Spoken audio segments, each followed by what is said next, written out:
balik keindahan alam serta pemandangan menakjubkan di dalamnya, Gua Pengantin di kawasan Rumpin, Bogor, Jawa Barat ternyata banyak mengalirkan kisah di luar nalar. Konon dari sejarah keberadaannya hingga setiap titik persinggahan yang ada di dalam goa sepanjang kurang lebih 40 meter tersebut yang di dalamnya juga terdapat mata air mengalir, semua beraroma peristiwa mistis.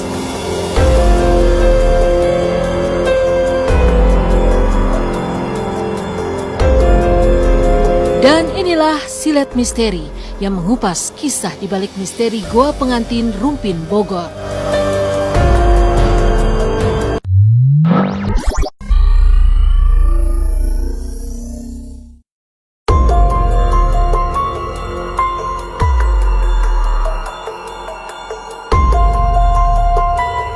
Terletak di tepi sungai Cisadane, Rumpin, Bogor, Goa Pengantin awalnya bernama Goa Batu Burut.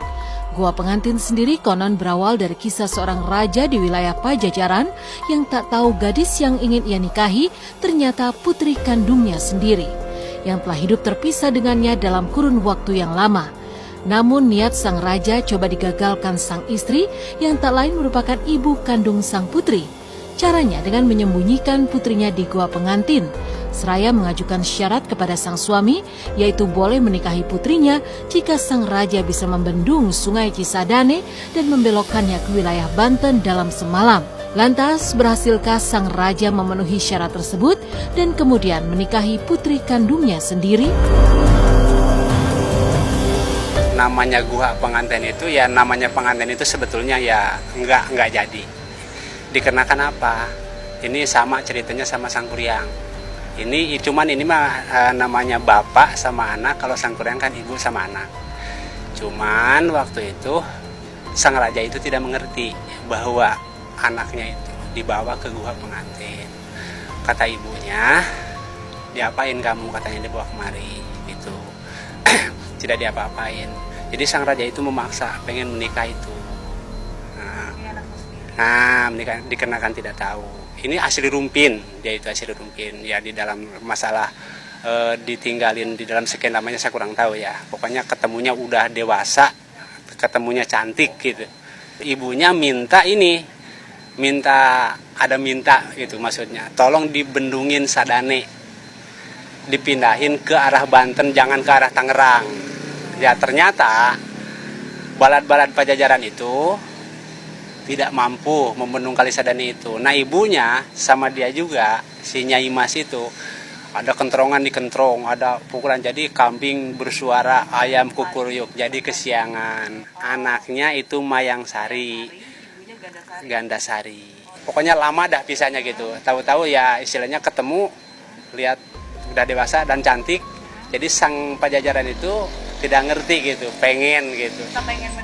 Pengen menikah itu. Kata ibunya, itu anakmu, katanya jangan. Dia tidak ngerti, dia dibawa kabur. Ceritanya ke sini. Ke Goa Pengantin. Namanya pengantin itu jadi pengantinnya kagak jadi.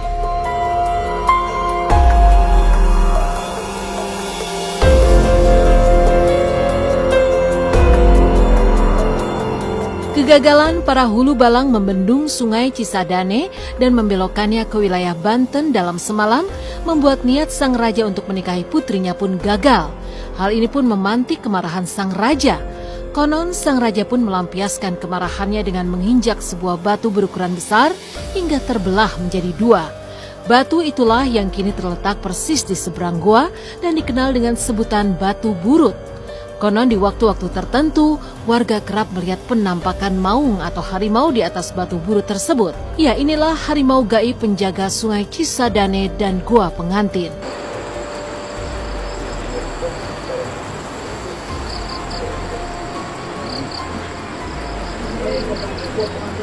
Saya sekarang berada di Goa Pengantin. Ya, sekarang mau menceritakan masalah batu burut ini. Batu burut ini yang dua ini cerita zaman dulu ya, bekas bendungan, permintaan dari ibunya Nyimas. Ya, Nyimas Gandasari. Bendungan ini sampai kagak lulus. Nah, dia itu sang raja itu dikenakan tidak lulus, marah gitu dengan balad-baladnya gitu. Nah, dia itu saking marahnya itu nginjak batu yang belah itu, yang batu belah yang itu yang gede itu. Ukuran tronton juga, tahu nggak tuh yang belah itu.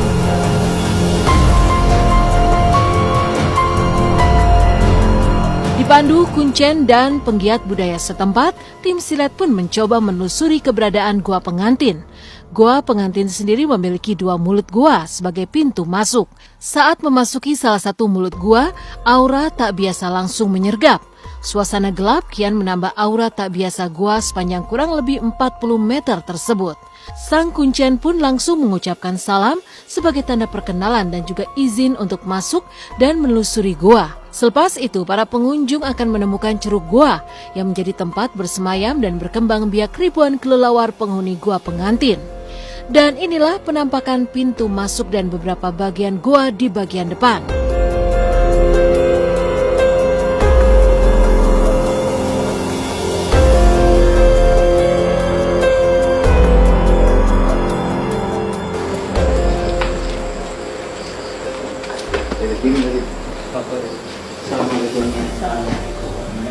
Di dalam kelelawar meribu-ribu, kalau nelor di sini semua. Kelelawar, burung kelelawar. Nih, kalau nelor di sini semua. Ntar di dalam kok kelelawarnya ribuan dah.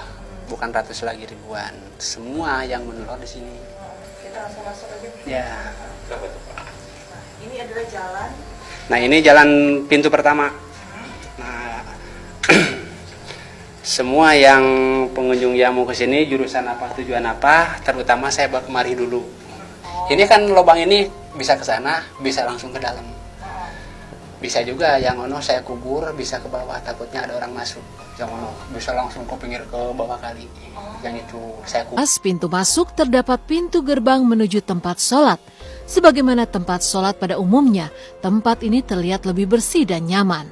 Di sebelah kanannya terdapat lorong menuju pintu gerbang kedua yang akan menjadi jalur perjalanan pengunjung menuju bagian lebih dalam dari gua tersebut.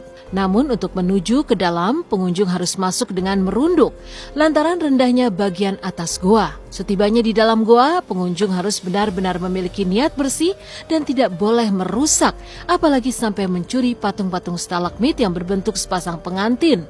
Karena jika sampai mencuri salah satu patung tersebut, pelaku akan terus dipaksa oleh kekuatan tak kasat mata untuk mengembalikan patung tersebut ke tempatnya.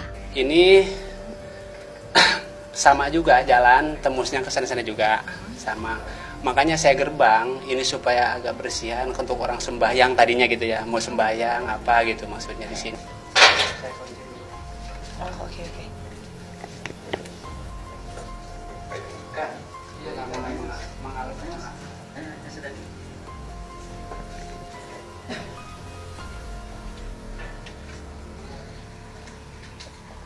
Yang kerja aja pernah iseng dimasukin tas, itu ada.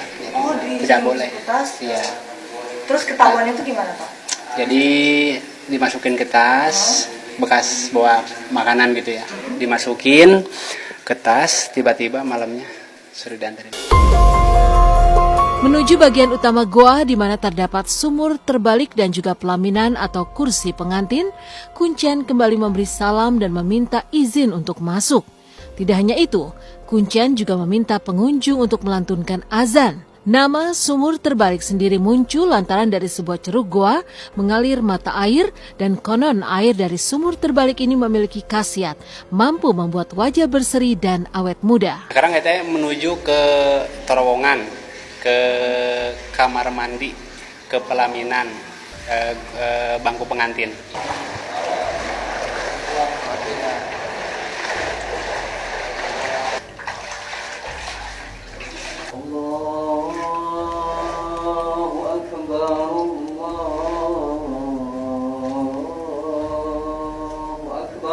Ini namanya sumur terbalik, air awet muda. Kalau bahasa Sunda mah cai awet muda. Dibilang sumur terbalik, airnya dari atas. Kalau sumur biasa kan dari bawah. Ini. Jadi ceritanya ini kamar mandi zaman dulu tahun berapa, saya juga kurang tahu. Meski masih ada lorong lainnya menuju bagian atas goa, namun Kuncen hanya bisa membawa pengunjung sampai ke tempat pelaminan atau kursi pengantin. Konon di kursi inilah Nyimas Gandasari sang istri raja atau ibunda Nyimas Wayangsari sang calon mempelai wanita kerap menampakkan diri. Dan bagi para pengunjung yang berani duduk di kursi tersebut, kabarnya akan enteng jodoh. Lantas, mengapa penerangan di Gua Pengantin hanya sampai di bagian kursi pengantin? Dan benarkah untuk bisa naik ke bagian paling atas gua, ada syarat-syarat khusus yang harus dipenuhi pengunjung? Ini melandai kan lama-lama ya. Di atas, ya saya dulu pernah izin pasang lampu sampai mana, dikasih izin sampai di antara lubang yang ke sana, lubang yang ke atas. Namanya Nyai Mas ini ya tinggalnya siangnya atau malamnya sih kurang tahu ya. Tapi setahu saya, walaupun siapapun yang tahu sini, saya memanggil atau dibawa ke dalam ini. Kalau masuk saya ke atas bukan nggak berani. Cuman satu ya ada perempuannya perlu bawa kamera. Kalau khusus orang-orang buah center aja gitu ya, perlu yang lain gitu. Saya berani gitu. Saya menangkap dimensi ini ketika saya melantunkan ayat suci Al-Quran. Saya terbawa. Mungkin seakan-akan saya itu berada di Makkatul Mukarramah. Terima kasih sedang mengikuti kita ke Gua Pengantin. Ketika ada sebuah bentuk seperti hewan, harimau dan lain sebagainya, karena memang jin oleh Allah diberikan kelebihan untuk bisa menyerupai apa saja, bahkan bisa menyerupai manusia, atau bahkan menyerupai orang yang kita kenal, atau bisa menyerupai bapak kita, ibu kita dan lain sebagainya. Karena itu emang kemampuan yang Allah berikan kepada jin atau setan tersebut. Kalaulah ada orang yang meminta kepada selain Allah Subhanahu wa taala, karena ini gua banyak ceritanya, kelebihannya begini, lalu ia mengkesampingkan Allah Subhanahu wa taala, justru ia meyakini bahwa penghuninya lah yang akan memberikan keistimewaan kepadanya, atau memberikan rizki awet muda dan sebagainya, maka hal tersebut masuk dalam keadaan golongan orang-orang yang musyrik.